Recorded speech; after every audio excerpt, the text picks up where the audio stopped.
She was lying by the roadside, her face pressed against the hard cement, her arms wrapped around her stomach like she was holding onto something precious, or maybe trying to keep herself from falling apart. The early morning sun had barely risen, but the street was already moving with tired feet and busy horns. Nobody stopped. Nobody asked. They just walked past her like she was part of the pavement. But Raymond somehow saw her. From the back seat of his tinted SUV, sipping bottled water and scrolling through his phone, he casually glanced out the window due to the stubborn traffic.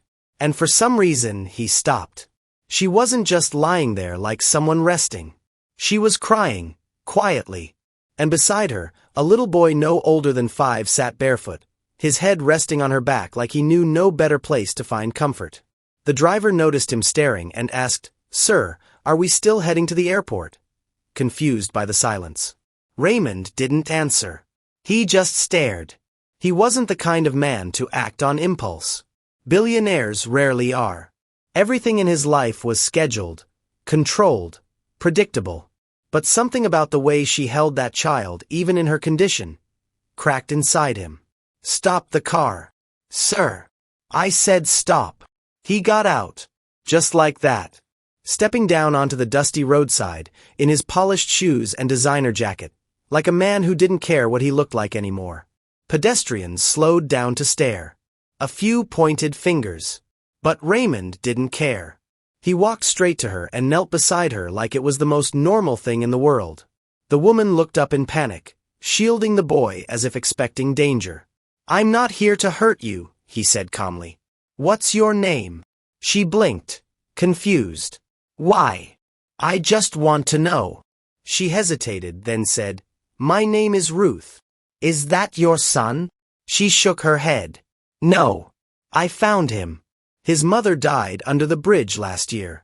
I couldn't leave him there." Raymond looked at the boy, then back at her. She looked barely 23, but her face held the kind of exhaustion that made her seem much older. "Where do you sleep?" he asked. "Anywhere," she replied, almost as a whisper. "Sometimes under the bridge, sometimes by the shops when they close. I try to keep the boy safe. That's all that matters." He nodded slowly. "I want to offer you something," he said. "It might sound strange, but hear me out." She was already looking at him like he'd lost his mind. Maybe he had. "I want to pay you to carry a child for me." She froze. "What?" "I'm not asking for anything immoral," he said quickly. "I don't want to touch you. It will be through a hospital. A legal contract. I'll take care of everything. Your food, shelter, health. After the child is born, I'll take custody. You'll go your way, and I'll go mine. But you'll never sleep on the street again." Ruth stared at him in disgust, her mouth slightly open. For a second, she looked like she might spit on him. Then she gathered her things and stood up shakily. "God forbid. You are disgusting," and walked away without a word, holding the boy's hand tightly. Raymond watched her go, wondering if maybe he'd misjudged the whole thing. But something told him that wasn't the end. 3 days later, the little boy fell very sick and she couldn't afford to get medicine. She went back to the corner and prayed that the billionaire would pass again. Miraculously, he did. Raymond came down immediately and approached her. "I'm not saying yes," she said before he could speak. "I'm just asking for food and medicine. The boy is sick. And you said you'd help." That was how it started. He moved her into one of his guest houses in his mansion. Got her clothes. Got the boy, Samuel, medical attention. After experiencing just a taste of what all this wealth and money could do for her and Samuel, she told Raymond one day over dinner that she would accept his offer. Raymond immediately hired a house help to assist her, and began the legal process with his lawyers.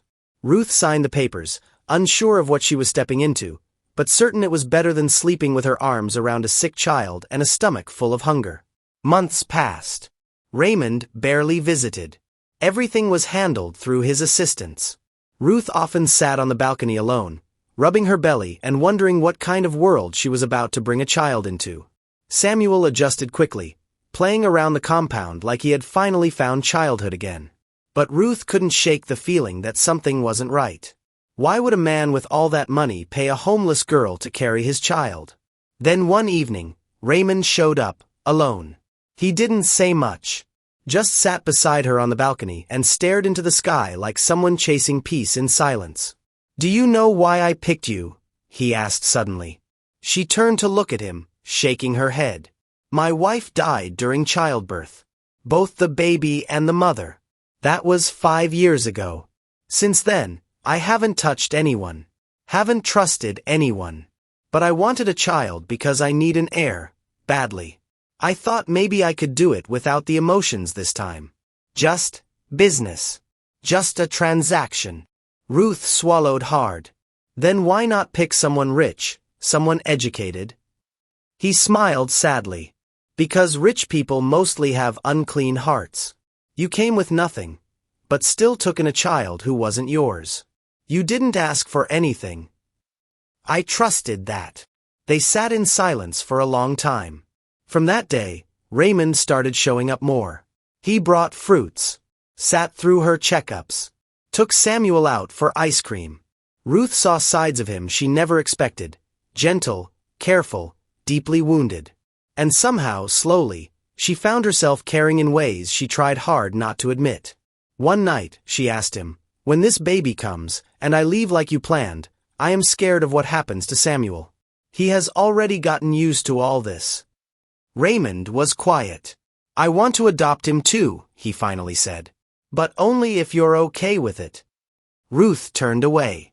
She didn't want him to see the tears gathering in her eyes. The delivery was difficult. She bled. A lot. The doctors rushed in. Machines beeped. Raymond refused to leave her side. He held her hand as she screamed, and when the baby finally came, the nurses lifted a crying little girl into the air like hope had been born again. They named her Grace. Ruth woke up hours later, her body weak, her vision blurry. But the first thing she saw was Raymond, sitting beside her, holding the baby, eyes filled with a kind of peace he hadn't known in years. "You did it," he whispered. "Thank you." A week later, Ruth was ready to leave. Her bag was packed. The contract had been fulfilled. A large check was waiting. Everything was going according to plan. But as she held Samuel's hand and kissed Grace goodbye, something broke in her. "I don't want the money," she said suddenly. Raymond turned, confused. "What do you mean?" "I don't want the money. I want a life." He stared at her, unsure what to say. "I know I'm not what you planned. And I know you didn't ask for anything more. But I can't walk away. Not from her. Not from you. I think I fell in love somewhere in the middle of all this." The room went silent. Raymond walked over and took her hand gently. "I was hoping you'd say that." Today, Ruth and Raymond live together, not as a billionaire and a homeless woman, but as partners, as family. Grace is growing fast, and Samuel now calls Raymond Dad without hesitation. Ruth has started a small NGO that helps single mothers find shelter and hope, just like someone once gave her.